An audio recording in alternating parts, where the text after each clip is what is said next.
എന്നാലും சொல்லுங்கம்மா. പണ്ടേ എൻ്റെ ചെറുപ്പത്തില് ഞാൻ കളരി പഠിക്കാൻ പോയിട്ടുണ്ട്. കളരിയാ? ഞാനേ 3-4 മാസം കളരി പഠിക്കാൻ പോയിട്ടുണ്ട്. 3-4 മാസം தானா? അതെന്നെ കംപ്ലീറ്റ് ചെയ്യാമ ഇരുന്നീങ്ക? വീട്ടുകാർക്ക് ഭയങ്കര പേടി, ഞാൻ വഴിതെറ്റി പോവോന്ന്. പേടിയാ? വഴിതെറ്റി പോവുമാ? അതെന്നെ? അതെ, പണ്ടെന്നെ കാണാൻ ഇതുപോലൊന്നും ആയിരുന്നില്ല. ഭയങ്കര സുന്ദരിയായിരുന്നു. ഞാൻ വെളിയിലോട്ടൊക്കെ പോകുമ്പോഴേ ചെറുപ്പക്കാർ ആമ്പിള്ളാരെന്നെ കമന്റ് അടിക്കുവോ എന്തെങ്കിലും കളിയാക്കുവോ വല്ലതും ചെയ്താലേ ഞാൻ അവരെ ഉപദ്രവിക്കാൻ ചെല്ലത്തില്ലേ. അങ്ങനെ വീട്ടുകാർക്ക് പേടിയായിരുന്നു. ஐயோ, நீங்க களரி எல்லாம் கத்துக்கிட்டு இப்படி எல்லாம் செய்யும் போது ரொம்ப அருமையா இருக்குமா? ഞാൻ അങ്ങനെയായിരുന്നു. 4 മാസം കൊണ്ട് ഞാൻ 4 വർഷത്തെ കളരി പഠിച്ചു. സൂപ്പർ അമ്മ. എന്താണ് ഭവാനിയും കണക്കും കൂടെ പച്ചക്കറി അരിഞ്ഞ് തള്ളുവാണോ? അല്ല, ഞങ്ങൾ തള്ളുന്നില്ല, പുറത്തു പോയി കളരി അഭ്യസിക്കാം.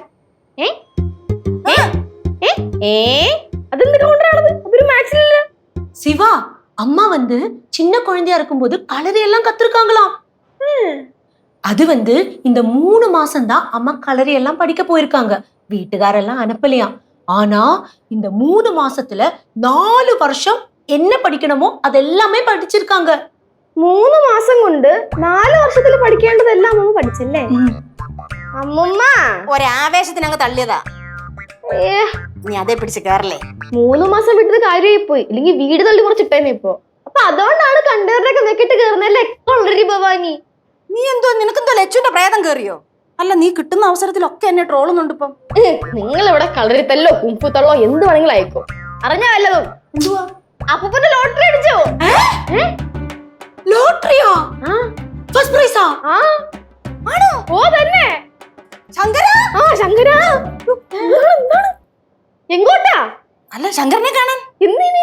അവന് 1ാം സമ്മാനം അടിച്ചില്ലേ? എന്റെ അമ്മൂമ്മ, ഞാൻ വെറുതെ പറഞ്ഞാണ്. 1ാം സമ്മാനം അടിച്ചിട്ടില്ല, പക്ഷെ 5000 രൂപ അടിച്ചിട്ടുണ്ട്. 5000 രൂപയുള്ളായിരുന്നു. என்னம்மா அது? 5000 ரூபாயே உள்ளല്ലോ. அம்மா, 5000 பெரிய அமௌண்ட் தான். ரொம்ப ഭാഗ്യം தானே അത്. ഭാഗ്യമൊക്കെ തന്നെ. ഇതൊരു വല്ലാത്ത ഭാഗ്യമാണ്. ഞാനും കേശു കൂടെ നേരത്തെ ലോട്ടറിയുടെ ഫലം നോക്കുമായിരുന്നു. അപ്പൊ ഇന്നലെ അമ്പലത്തിലേക്ക് പോണ വഴിക്ക് കണ്ട ബാറിന്റെ ഫ്രണ്ടിൽ നേരത്തെ ലോട്ടറി ടിക്കറ്റ് കൊണ്ടുപോയി അടിച്ചു. ആദ്യം ഞങ്ങൾ ചുമ്മാ ഒന്ന് പ്രാങ്ക് ആക്കി പൈസ കടിച്ചെന്ന് പറഞ്ഞു. അപ്പൊ പിന്നെ വിഷമമായി. പിന്നെ നോക്കിയപ്പോഴാ ശരിക്കും അടിച്ചിട്ടുണ്ട് 5000 രൂപ. അവൻ 1ാം സമ്മാനം അടിക്കാഞ്ഞ ഭാഗ്യമായി. എന്തോന്നും ഇങ്ങനെ പറയണേ? അതല്ല കൊച്ചേ, അവൻ വീടിന്റെ മുറ്റത്തൊരു ബാർ തുടങ്ങിയനെ. പറഞ്ഞത് കറക്റ്റ് ആട്ടോ. അപ്പൂപ്പൻ എങ്ങാനും 1ാം സമ്മാനം അടിച്ചിരുന്നെങ്കിൽ വീടിന്റെ ഫ്രണ്ടില് വലിയൊരു കിണർ കുത്തിയിട്ട് അതിൽ ഫുള്ള് മദ്യം നിറച്ചേനെ. എന്നിട്ട് എല്ലാ ദിവസവും അതിന്റെ കരയിലിരുന്നിട്ട് കപ്പിയോണ്ട് ഇങ്ങനെ കോരി കോരി കോരി കോരി മദ്യം കുടിച്ചേനെ. അതിനുള്ള ക്ഷമയൊന്നും അവനില്ല. അവനെ നേരെ ആ കിണലിലോട്ട് അങ്ങ് ചാടും, എന്നിട്ട് അവിടെ ഇരുന്ന് കുടിക്കും. കഷ്ടം തന്നെ. എന്നിട്ട് അവനെവിടെ? ജംഗ്ഷനിൽ പോയിട്ട് ലോട്ടറി മാറാനുള്ള സന്തോഷത്തിനെ എന്റെ മുണ്ട് എവിടെ, ജുബ്ബ എവിടെ, അതെവിടെ, ഇതെവിടെ ചോദിച്ചിട്ട് കിളി മാറി നടക്കുന്നുണ്ട്. അയ്യോ, നീ ഇന്നൊരു കാര്യം ചെയ്യ്, കേശുവിനെയും കൂടെ അവന്റെ കൂടെ പറഞ്ഞു വിട്. എന്തിന്? അപ്പം പോയിട്ട് വരട്ടെ.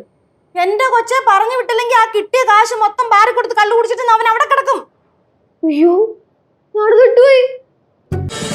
ഫ്ലവേഴ്സ് ഒരുക്കുന്ന കാഴ്ച വസന്തം യൂട്യൂബിൽ പ്രേക്ഷകർക്ക് ലൈവായി കാണാം.